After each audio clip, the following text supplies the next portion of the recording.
René Ricol, Michel Tallet dit ça ne peut plus continuer comme ça, et pourtant, ça continue. Oui, oui. Alors, je ne sais pas si je suis un gros contribuable. Comme je vais dire des choses un peu sévères, je vais commencer par 2 déclarations préalables. Payer de l'impôt à titre personnel ne me gêne pas. Je suis attaché à l'école libre, je suis attaché à l'hôpital pour tous, je suis attaché au fait que les enfants, quel que soit leur milieu social, soient traités de la même manière. Personne ici n'est contre ça. On n'est pas en train de défendre les riches, on est prêt à contribuer. Deuxièmement, je n'ai pas une sympathie débordante pour ceux qui, ayant plein de pognon, se tirent à l'étranger parce qu'il n'y a plus que nous qui restons pour payer. Voilà. Donc, je veux le dire. Ayant dit ça, je vais faire plaisir à quelques amis collectionneurs, je pense que nous sommes en décadence. Vous voyez, je pense qu'un jour, Geoffroy a commencé à le dire, j'avais déjà dit dans les colonnes du nouveau journal qu'a lancé, très bon journal d'ailleurs, qu'a lancé Nicolas, il faut le dire. Subscribe l'opinion. Nous serons jugés comme décadents. Mesdames et messieurs, si vous n'êtes pas enfant de riches, vous ne serez pas riche, tel qu'est le système. Il vaut mieux avoir des œuvres d'art dans son héritage, si possible des monuments historiques. Vous êtes dégrévé de tous les côtés, vous ne payez pas d'impôts, vous faites 1 milliard de plus-value sur vos ventes d'œuvres d'art, vous payez 6% de taxes, 6%, on est chez les malades. Sur vos 10 milliards d'œuvres d'art, vous payez 0 d'ISF. Mais si vous avez l'ambition, étant jeune, de posséder peut-être un appartement dans Paris, ce qui vous prendra 25 ans d'économie au train où on est, et demain ce sera juste inabordable, eh bien vous paierez évidemment un ISF dessus. On est chez les fous, voyez. Et demain on considérera que ce pays est décadent.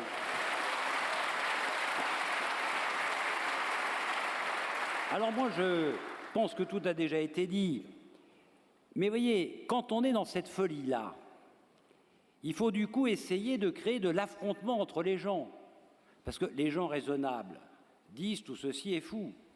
Est-ce qu'on peut continuer à traiter de sale patron quelqu'un qui gagne 4 000 € par mois, c'est-à-dire moins qu'un cadre de beaucoup de groupes, et qu'on va considérer comme un sale type parce qu'il est patron?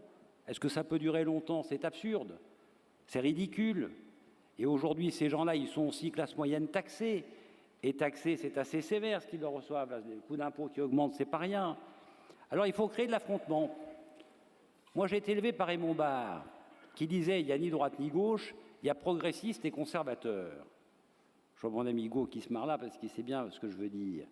Je crois que cette discussion droite-gauche est ridicule. Geoffroy là aussi l'a dit, ça fait 30 ans que ça dure. Alors je n'ai pas tout à fait les mêmes chiffres que Nicolas. Je pense que, mesdames et messieurs, la création de l'ISF en 30 ans, c'est 600 milliards d'euros non actualisés qui sont partis de ce péri. Je ne sais pas combien on peut dire productif ou pas productif, mais il y a 600 milliards qui sont partis à peu près. Alors combien productif, c'est plus compliqué à dire. Je suis d'accord avec son chiffre nécessairement, il est meilleur économiste que moi. Mais est-ce qu'on se rend compte de ce dont on parle? Ça veut dire que l'ISF, au bout du bout, si on se dit les choses simplement, qui le paye? C'est celui qui est au chômage. Ce n'est pas le très riche qui se tire à l'étranger. Ce qu'il y a de fondamental dans cette assemblée où vous êtes aujourd'hui, ce qu'il y a de nouveau dans le MEDEF, voyez, votre responsabilité sociale, dans laquelle je me sens, avec laquelle je me sens solidaire, c'est que pour la première fois, il n'y a pas une bataille de personnes. Vous êtes mis d'accord entre vous, il y a une équipe. Dans cette équipe, tout le monde a sa place, y compris lui-même, je le redis, à mon ami qui est là, tout le monde a sa place. Et cette équipe-là, elle a en charge de travailler, non pas pour sa gloire, non pas pour défendre les plus riches, travailler pour le redressement de la France, c'est-à-dire pour l'emploi.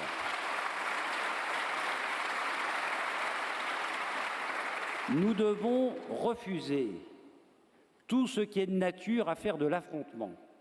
Ce qui se passe en matière fiscale aujourd'hui, qui est juste horrible, avec de l'instabilité, mais l'instabilité qui va tuer l'entreprise, évidemment.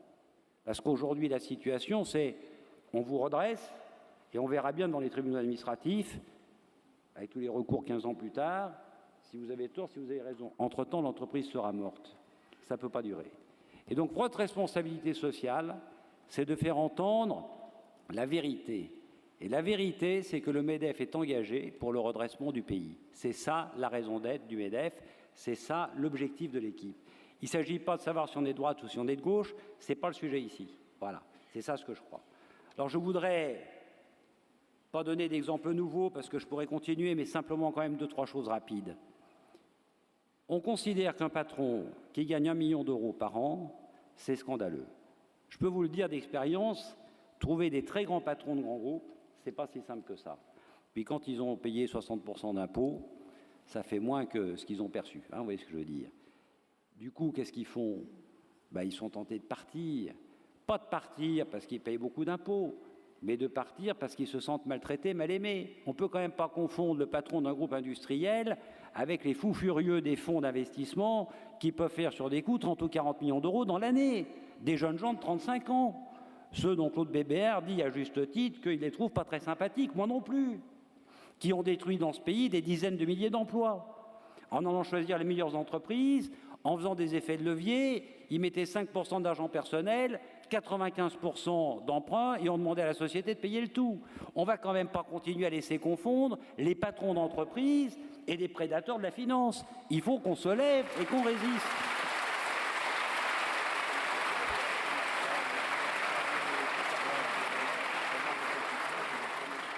Ma deuxième observation, c'est qu'il faut arrêter d'opposer les entreprises les unes aux autres. C'est quoi le point fort de la France aujourd'hui, mesdames et messieurs? Et je le dis pour celui qui, je pense, a contribué à sauver beaucoup de PME ces dernières années avec beaucoup de mes amis qui sont ici. Mais franchement, notre force, c'est nos grands groupes. On a plus de grands groupes mondiaux que les autres pays du monde, excepté les États-Unis. On veut qu'ils partent tous, ils sont en train de le faire. Regardez, c'est sous nos yeux, c'est en ce moment. Publicis Omnicom, le siège n'est plus en France, les intérêts français sont minoritaires.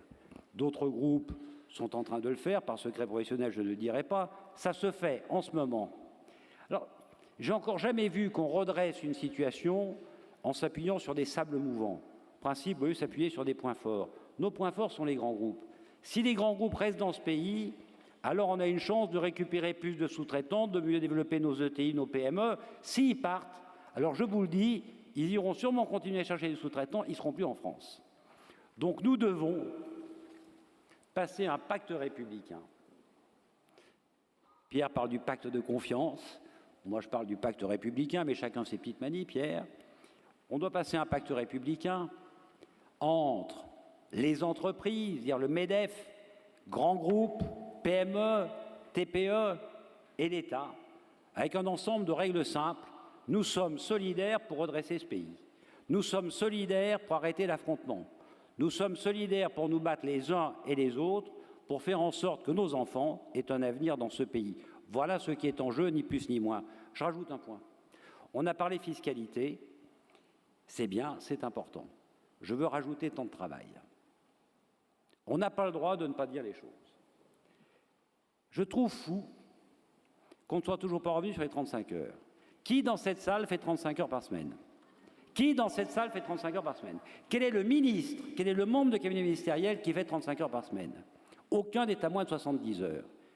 Si on veut garder les salaires, si on veut continuer à embaucher, peut-être qu'on se pose quand même 2-3 questions. Quand on parle à nos amis allemands et qu'on leur explique que les jeunes chez nous, on leur donne des RTT, ce qui leur pousse en réalité le nombre de semaines de vacances à 7, 8 ou 9. Ils nous regardent comme des fous furieux. Et ils ont raison. Et donc c'est le couple en réalité, et c'est là où l'effort doit se faire ensemble.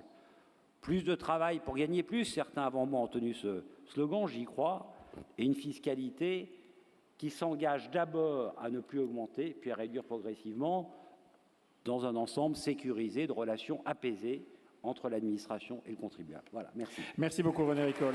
Alors,